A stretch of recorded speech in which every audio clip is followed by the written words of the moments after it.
नमस्कार श्री स्वामी समर्थ सर्वांना। बघा, आज सोमवार आहे आणि आज लंबोदर संकष्टी चतुर्थी आहे। योगायोगाने ही संकष्टी चतुर्थी सोमवारी आलेली आहे आणि सोमवार हा भगवान शंकरांना समर्पित असा हा दिवस आहे।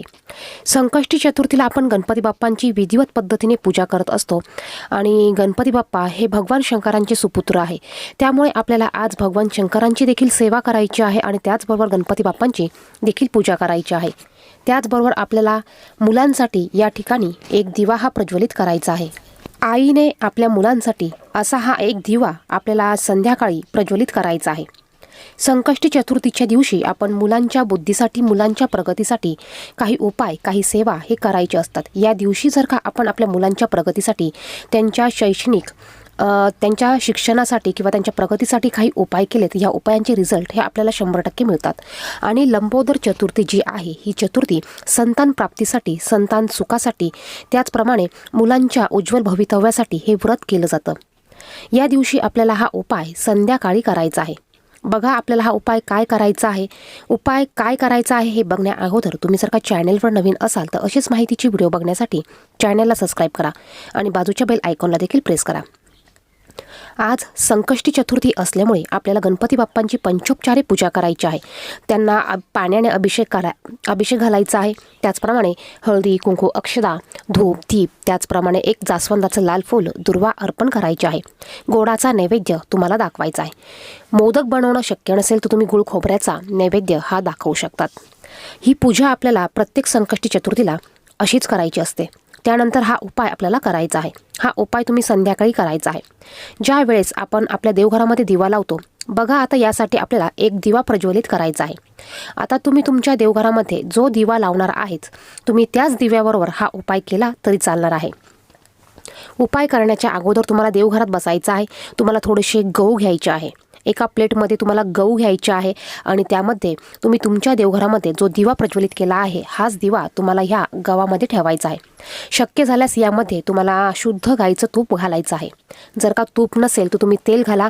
तेलामध्ये चिमूटभर हळद ही न विसरता घालायची आहे। असा हा दिवा आपल्याला गणपती बाप्पांसमोर प्रज्वलित करायचा आहे। बघा, यामुळे तुमच्या काही अडचणी असतील, घरात धनधान्याची कमतरता असेल, पैशाची कमतरता असतील, काही अडचणी असतील किंवा काही दोष असतील तर हे दोष संपूर्ण निघून जाणार आहे।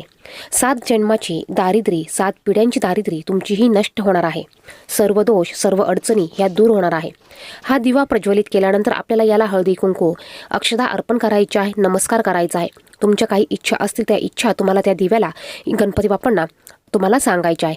बघा, आपण जो दिवा लावतो यामध्ये अग्नी असते आणि अग्नीच्या साक्षीने किंवा अग्नीला सरून आपल्याला काही इच्छा असतील, अडचणी असतील तर ह्या आपल्याला ह्या दिव्याला सांगायचे आहे। संकष्टी चतुर्थीला जर का तुम्ही मुलांसाठी हे काही उपाय केलेत, याचं फळ, याचं रिझल्ट हे आपल्याला लवकर मिळतं। खास करून लंबोदर चतुर्थी ही मुलांच्या सुखासाठी, संतान प्राप्तीसाठी केली जाते। त्यामुळे तुम्हाला हा दिवा आवर्जून आज संध्याकाळी प्रज्वलित करायचा आहे। आता दुसऱ्या दिवशी बघा, हा दिवा तुम्ही विझल्यानंतर किंवा या दिव्यामध्ये जे काही गहू आहे ते आपल्याला पक्ष्यांना खायला घालायचे आहे। थोडे गहू तुम्ही तुमच्या धान्यामध्ये टाकू शकतात।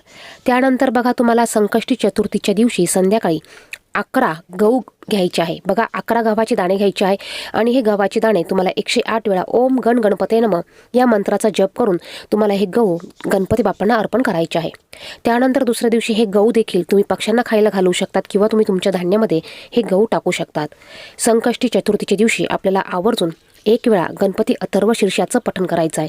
1 माळ ओम गण गणपते नमः या मंत्राचा जप करायचा आहे किंवा ओम विघ्नहर्ताय नमः या मंत्राचा जप करायचा आहे।